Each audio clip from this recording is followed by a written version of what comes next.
那伫阿根廷是佫发现一只海狮，颔棍就去互塑胶粒填掉咧，而且空喙真深，老血老底。经过生物学家的抢救，家仔已经恢复健康平安，回去大海。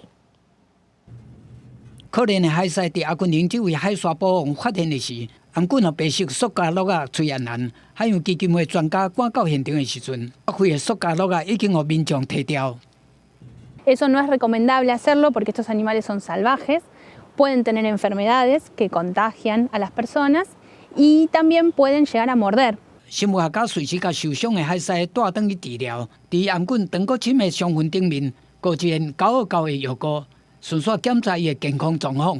Pudimos ver que estaba el animal con bajo peso, anémico y su lesión en el cuello estaba infectada.